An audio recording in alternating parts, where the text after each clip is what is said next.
Today I am ranking 15 PetiteKnit patterns from easiest to hardest so that you know exactly where to start.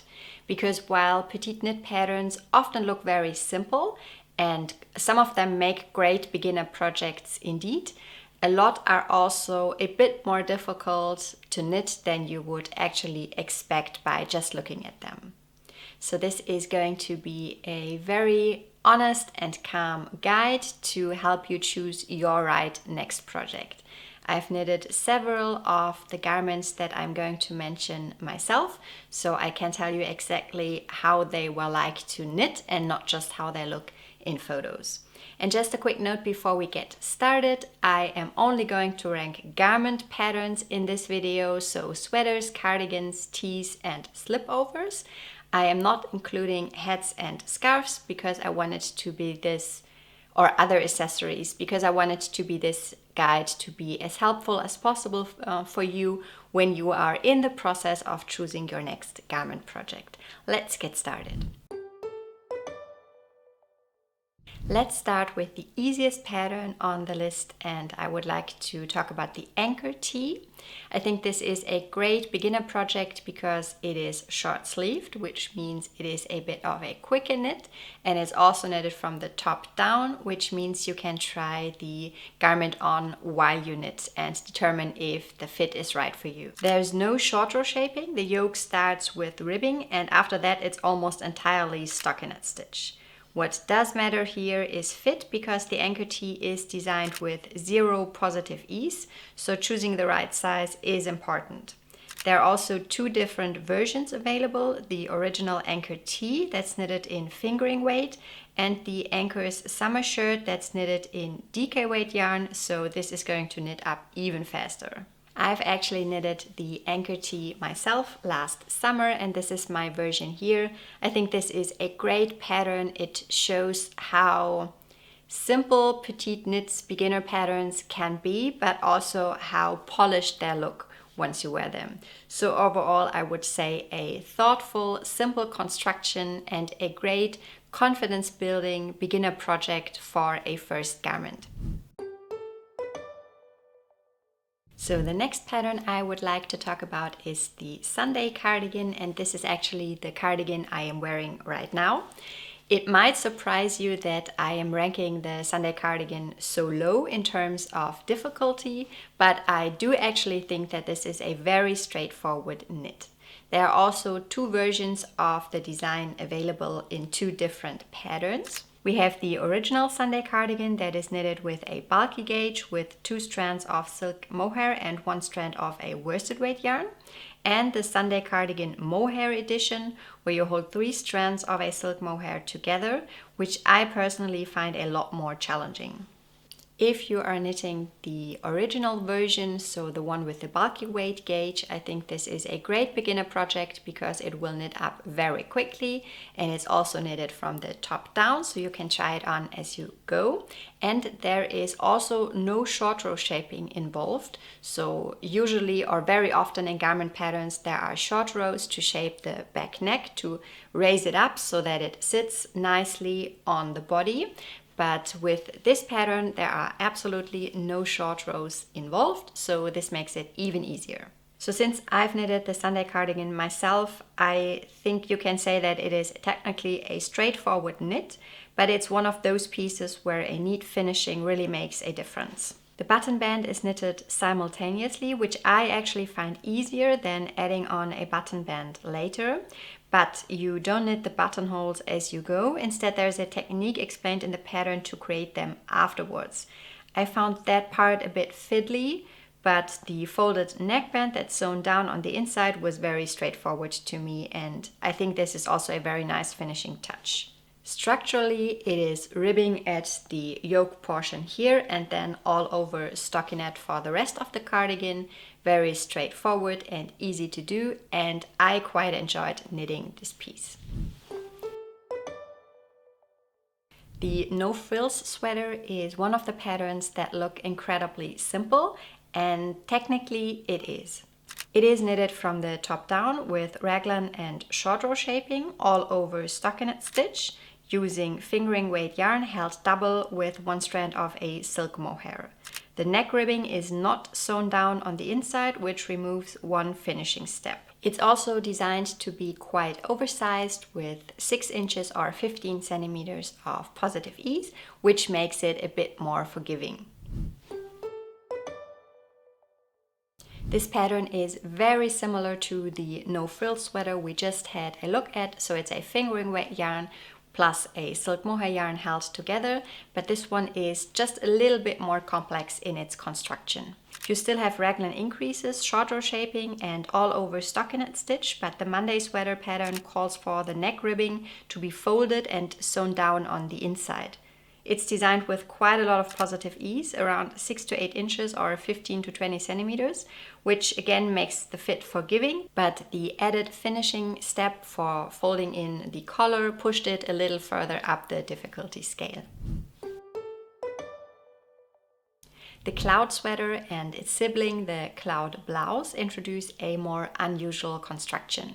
The sweater version is knit with Aran weight yarn held together with a strand of a silk mohair to create a bulky weight gauge, whereas the cloud blouse is knitted with 2 strands of a silk mohair held together. You start at the back neck, shape it with short rows, then work each shoulder separately before joining everything in the round to form the front yoke. At the end, you pick up stitches around the neck for the funnel neck that is knitted in stockinette stitch and is allowed to curl in on itself as the finishing. And the same rolled edges also appear on the hem and the cuffs.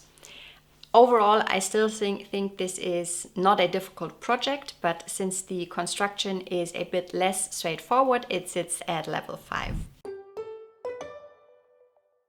I am ranking the Cumulus V-neck here. The O-neck version is a little bit simpler to knit. It's all stockinette stitch with raglan increases, and the increases are only worked on the right side of the pattern, which I find quite nice. The sleeves go down to the elbow and the edges are finished with I-cord, which adds a bit of finesse. The recommended yarn is Knitting for Olive's Pure Silk, which is a 100% silk yarn. Some knitters find it a bit more difficult to work with because it has very little elasticity and inconsistencies also show very easily on the finished object. I've made the V-neck version, so the Cumulus Tee, myself, and I also used the recommended yarn. So this is the pure silk that I naturally dyed myself using avocados. And I do have to say I quite enjoyed working with this yarn.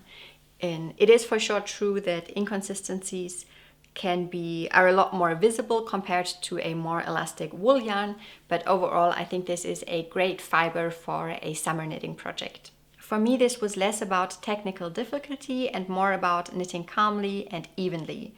It really rewards consistency. And since this is a light fingering weight yarn, there is a surprising amount of knitting in this piece. Technically it's simple, but it does require focus and neatness. The Friday Slipover, also available as a V-neck version, makes for a great in-between project. It's worked from the top down, starts at the back neck with short rows and uses a broken rib pattern all throughout. Because it's a slipover, there are no sleeves, of course, which makes it quicker than a sweater. The armholes are finished with ribbing and the collar is folded over and sewn down, a familiar PetiteKnit finishing detail by now.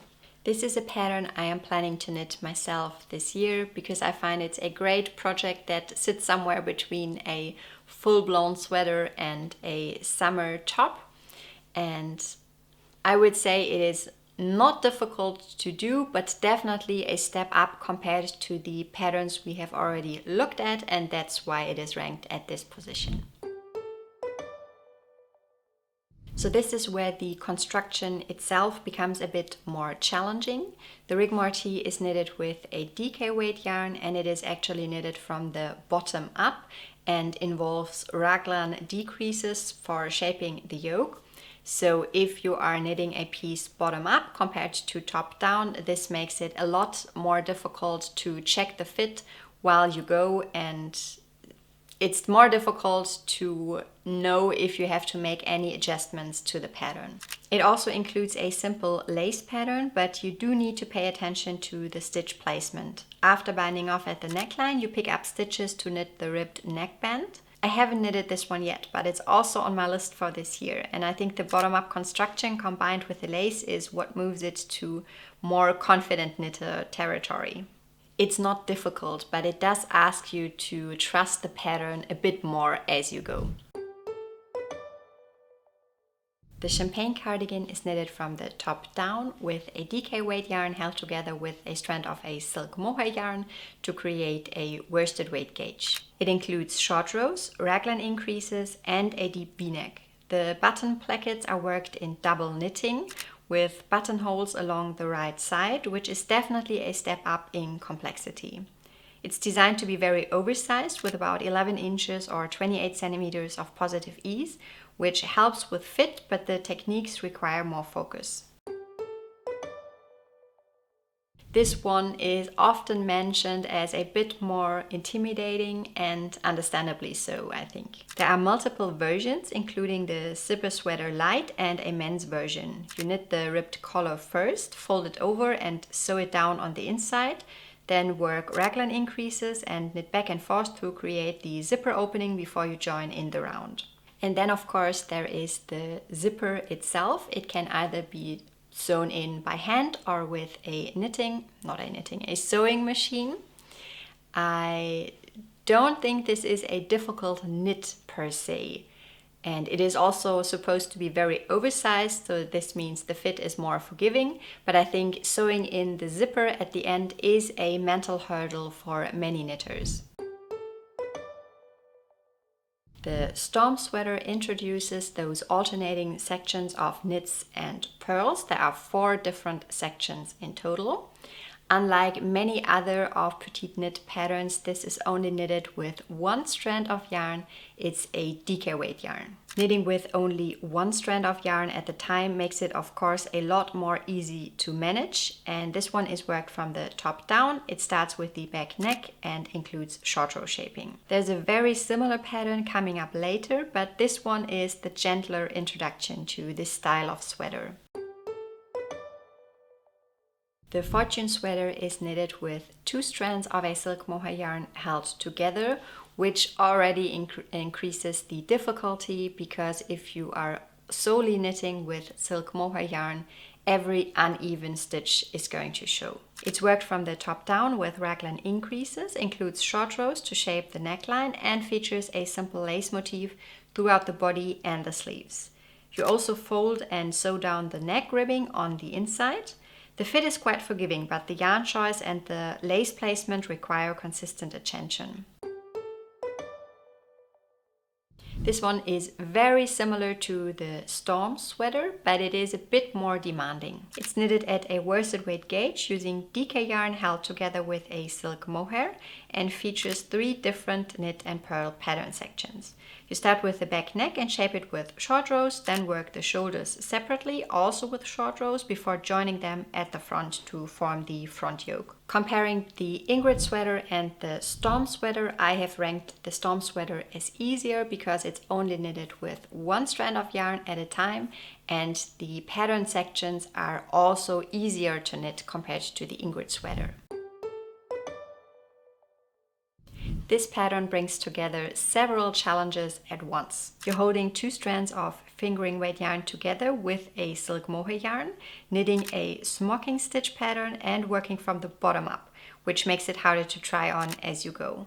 And there's also short row shaping at the yoke to form the neckline. Definitely a pattern that asks for patience and confidence. And this is the most demanding pattern on my list, in my opinion. The Moby Sweater is knit from the top down using a DK weight yarn held together with a silk mohair to create a worsted weight gauge. It has a drop shoulder construction, extensive cable and texture work, and multiple shaping stages starting from the back neck. You finish by picking up stitches for a double folded collar, and throughout the entire project there's a lot going on. Beautiful, iconic, and very involved. Now, this list is not supposed to tell you what you should or shouldn't knit. Rather, it is supposed to be a guide to maybe help you choose what's right for where you are right now in your knitting journey.